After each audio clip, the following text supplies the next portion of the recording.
Hey guys, this is Pedro back with another interview, this time covering MSI 2025. My guest at this time is Chawy of CFO coming off of their match against Movistar KOI, in which they came out victorious to thus move on to the second round in the lower bracket. And so, Chawy, thank you so much for the opportunity. And like I said before, congrats on the W. You guys were able to bounce back after that previous match against T1. So I want to ask you first and foremost, what's going through your mind? How are you feeling? How are you processing the result?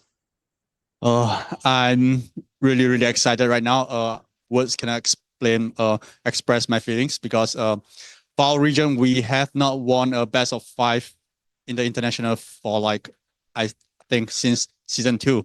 So it's a crazy moment for us.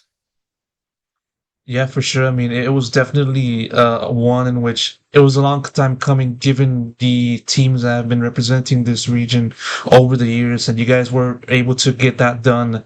And like, you guys were able to do that by taking on Movistar KOI, like I said. And like, given that this team coming into it are the reigning LEC champions, and given that you guys are also, continuing your form throughout this season.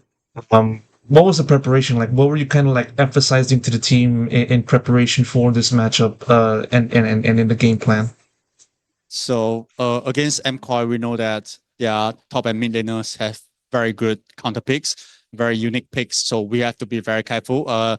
And sadly for us, third game they actually brought up their Aurelia and Poppy and managed to win one game from us. So it was pretty tough preparing the band pick against them. I mean, despite that, you guys were able to continue the momentum, or more so snatch back the momentum from MCOY in Game Four, and it was a little bit of a more. I think there was a little bit of a few issues for a good part of that final game. You guys were able to then close it out. Walk me through how did you view that final game and what was the emotions like when you finally got the feeling like, okay, we're gonna wrap this up. It's all over. Actually, during the last game when we saw our band pick, we knew that it's very hard for us to lose that game because we actually have one of our favorite band pick that we really love and play really well. So we knew that we just need to play slow, and the game was delayed, drag a little bit because Vi was giving us a lot of pressure, but I believe we could have played much better and ended the game much earlier. I know you said in the first answer of the interview about like the significance of this achievement for this region. 13 years, you say that this region hasn't been a major region in the best of five on an international setting.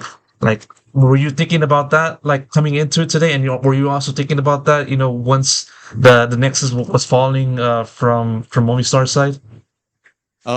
I so we have to go back to first time because first time we actually performed pretty decently, and we didn't know that we haven't won a best of five for a long time. So after losing to KC, everyone was talking about it. We can we ever win a best of five? So that was always on my mind. Preparing coming to MSI because that's our main goal, to win a best of five because it is something that we have never done. So it's a historical moment for us. And yeah, like as I said, plenty of teams have been trying and appearing and trying and failing to even make this happen. Obviously, like Flash Wolves, PSG, your team in prior years, to be more specific, and even including the first then. What made this team the one to finally make it happen? So I never let my players play under pressure. We actually just have fun, enjoy every moment, and just play our best. So I'll spend all my time trying to prepare the best draft for my team, and they'll play under no pressure and do their best. So that's how we manage the team. This is the only team that has been able to appear in the two international events in this calendar year so far. And, despite, well, it, you guys have been doing it in a very impressive fashion, making it to the semifinals in first then, and then also right now making top six in MSI. And you guys been able to keep it close, especially with T1 a few days ago, maybe the day prior. What have you guys been able to do in order to maintain in your top form and translate the performance that you guys showed in LCP to now on the international stage? So first of all, I want to shout out to all the top LCK and LPL teams that are willing to scrim with us, because by scrimming with them, we actually learn a lot of things that we didn't know we need to work on. So this we took away from all these scrims, and we actually improved a lot these few days, especially this week in Canada. What exactly was the one thing that stood out to you in terms of learning and improving amidst those scrims? So I feel like let's talk about AL. Their lane swap, the way to do their early game lane swap was, I feel like it's the best in the world, and we actually learned a lot from it. And top teams from Korea, their macro games, how they play when they're behind, I feel like that is really out of how anyone can think of how to play the game. So by scrimming them, we actually learn so much, because sometimes our crazy playstyle, our aggressive playstyle actually help us win the early and mid game, but somehow we just cannot manage to win close the game, because LCK teams are so great at their macro, how they play the map, how they swap resources when they are behind. So that's something that we actually take away from the scrims. To then look at that and now finally, help the team and coach the team into like saying, okay, you got to do this, and that, and make sure you guys are on top of it when the actual official game happens. When you go from that to now seeing the team respond to these kinds of situations and respond them in a very great way, how good does that must feel for yourself as a coach that as someone who has been trying to build this team throughout this entire season so far? It feels amazing, because I'm a coach who doesn't speak too much. So I know a lot of teams do review like 20, 30 minutes, 40 minutes, but for me, it's a 2 to 5 minutes review. I will talk about the main points, and the players trust me. So usually I'll talk about what we need to improve on, and they trust me, and then we work on that, and that's it. I think a team, you need to know what you need to work on and not reveal too much stuff, because when you talk about too much, the players have too much to take in, so they will not improve in any single point. So I feel like the main thing a coach need to do is talk about the main points that the team needs to improve on, and you'll do well. And almost definitely very good advice that other people can kind of take in for their own journeys. And like one other thing I want to ask you, Chawy, is your return to coaching, because I remember after you finished your stint in TSM, you went back to I believe it was a PCS, and worked as as a member of the broadcast team. And then after that, you got the call to coach CFO, or maybe you were approached by CFO to coach, and you said yes. To add on to that, the significance of your coaching, and then having to do that after kind of being away into the sidelines.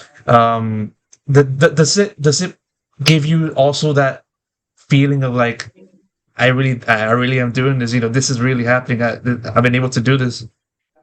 So for me, I've been esports for like 20 plus years. So as a pro player and as a coach, and also past 2 years, I've been casting League of Legends in my own region. So I feel like being a pro player, I know how to see the game in a different perspective. I know how the players feel. I know how to react, communicate with the players. And as a caster, I actually can see better what other teams are not doing well and what they're doing well. So I actually take away all these points and make myself a better coach. And as you guys now move on into the next matchup in this MSI competition, it's against AL Absolute, or anyone's legend. Of course, the team that you mentioned that you guys had time scrimming against, or practicing or looking at. How are you going to approach this matchup, and what are your thoughts on this opponent for the next few days? So AL is one of the best team in LPL in, I think, recent years. The way they play the game is so smart. So, and also one point to mention, Tabe used to be my coach in the past season 8. So I actually learned a lot from him, and he's one of the best coach in the world. So I'm definitely looking forward to playing against them. They are much better than us in the game, but we'll not be afraid. We'll not back down. We'll give them our best and play our 200%. Of esports right there, the past disciple meeting against their masters in a competition. You got a final, or you got a message to Tabe you want to send? We'll not back down. We'll definitely do our best and take you guys down. Of course, and hopefully you guys are able to make that happen. Chawy, thank you so much for the opportunity, for the interview, for the answers, and best of luck in the journey ahead. Thank you very much, Pedro. Have a great day. You too, man.